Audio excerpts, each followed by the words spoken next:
Oh, well, trees totally change the energy of a place.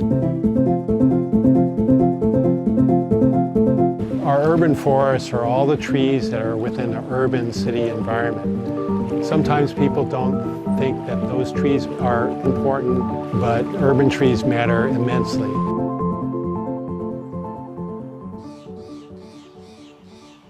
Hey! Hey! Hi. This is so cool. I know. Doesn't it look so good?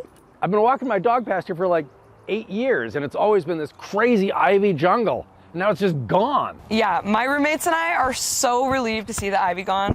Hold on. Who are these people, and why do they care so much about English ivy? This is Andrew, longtime York neighborhood resident, and this is Lexie, who is actually me. I'm one of 7 who rent this house in Bellingham, Washington. When we moved in, our yard was completely infested with English ivy. Our trees especially were becoming prey to this super aggressive plant. Whether it be a campsite or a rental property, we live by the practice of leaving a place in better health than when we found it. Although we're temporary occupants of this home, we've had the privilege of loving this property for almost 2 years. Removing the English ivy was our way of showing reciprocity to this beautiful plot of land. I'm a local filmmaker in Bellingham, and I was going to document our story of ivy removal on my own, until I serendipitously heard about the Whatcom Million Trees Project. One of the main focuses of this small nonprofit is to protect mature trees in Whatcom County from English ivy. Because of our common interests, we decided to create this short documentary together.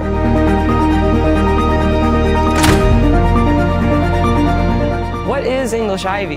Why should we care about it? And what can we do about it? Ivy kills virtually every tree it climbs up on.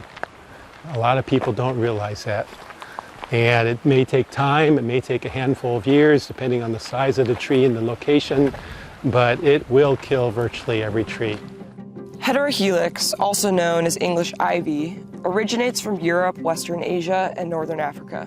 It's said European colonists introduced English ivy to North America in the 1700s because they missed seeing this plant that was ubiquitous in their native region. English ivy is still commonly planted because it can serve as a carefree and low-cost ground cover, as it requires little to no maintenance. It's an evergreen perennial vine, crawling up walls, trees, fences, anything that can give the plant access to sunlight. English ivy leaves vary in shape, but generally resemble the shape of a maple leaf, unless the plant has reached maturity. Maturity is reached when the plant is anywhere between 7 to 10 years old. During this stage, all of the plant's leaves change from the 3 to 5 lobed maple leaf shape to a more ovate appearance. It's in the mature stage when the plant starts to flower, producing berries and seeds.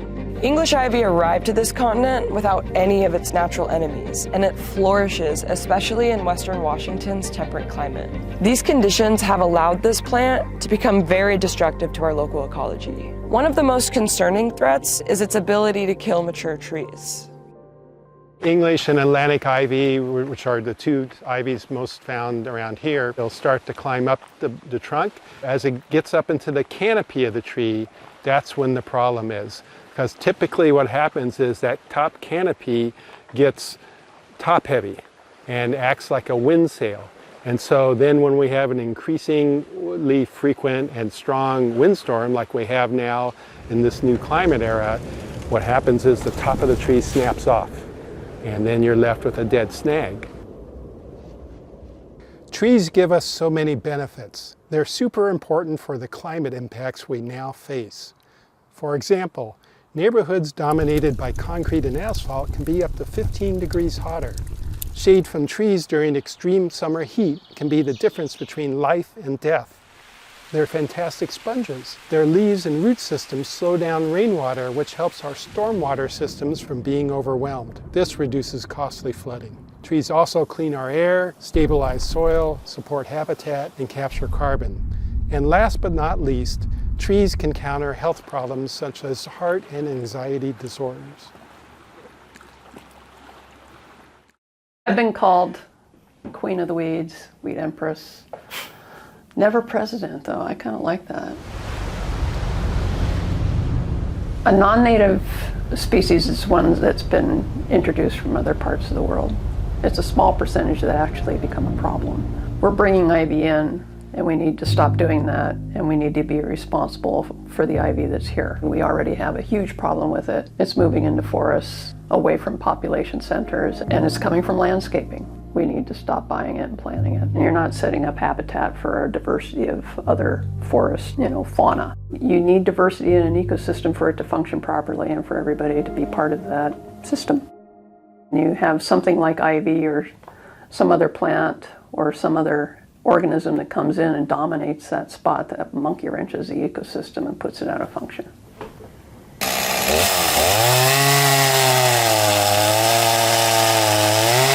2 days before our ivy removal event, a massive branch fell from our willow tree in the middle of the yard, which posed a threat to the entire event happening. Our neighbor Sam reached out because of the signs I had put up around the neighborhood. He chopped the branch into firewood to give to Richard, our other neighbor, who heats his home with a wood-burning stove. What a beautiful exchange. Also, Sam made us a couple sweet willow benches too.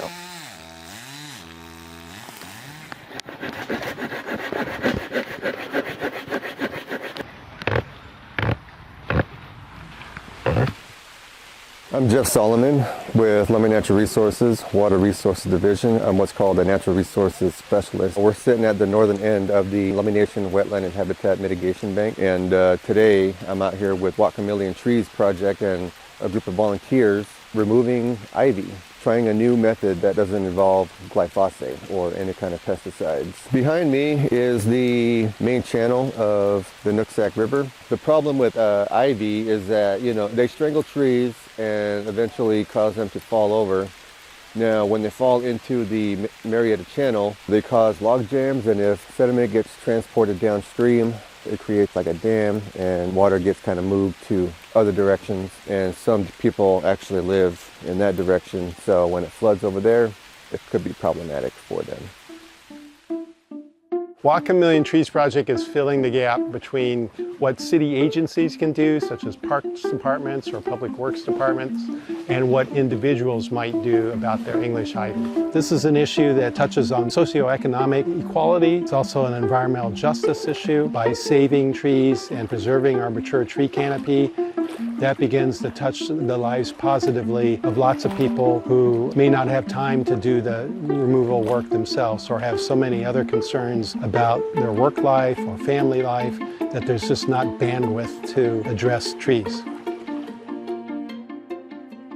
All you have to do is remove ivy from somewhere between waist and chest height down, and then all the other ivy that's above that will die off over time, over a small number of months usually. So you work your way around, creating what we call the circle of survival.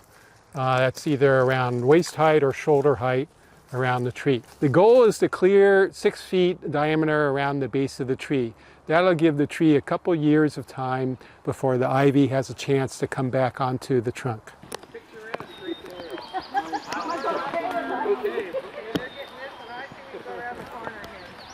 Our ivy removal event was a huge success.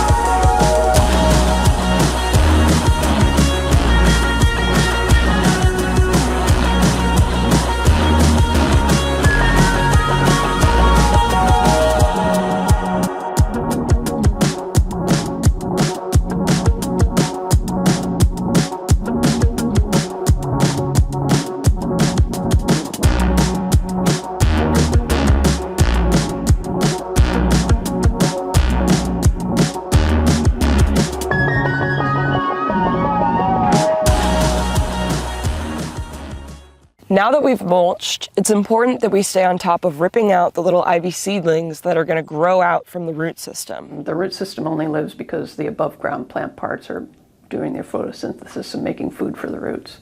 And eventually you keep taking that ability away from them, and the roots don't make food. And with ivy, it seems like it's pretty daunting, but you actually can win that by keeping it from getting green parts above the ground. We're also planting a bunch of native shrubs in the yard to replace the ivy and help to create more habitat and improve the health of our urban forest. Hi, I'm a lopper and I'm ready for some ivy to eat. Yum, yum, yum, yum, yum, yum, yum, yum, yum, yum, yum, yum, yum.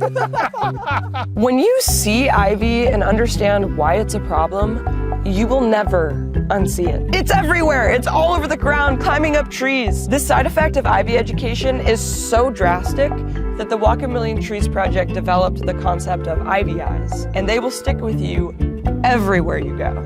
Ivy eyes! I so much just want people to be engaged in the process. When kids are engaged and understand what ivy's doing to a tree, we love to see that interaction happen. That gives us a special joy. If you have ivy in your yard, I encourage you to give this a try. And if you don't, you can always sign up for a Whatcom Million Trees Project work party.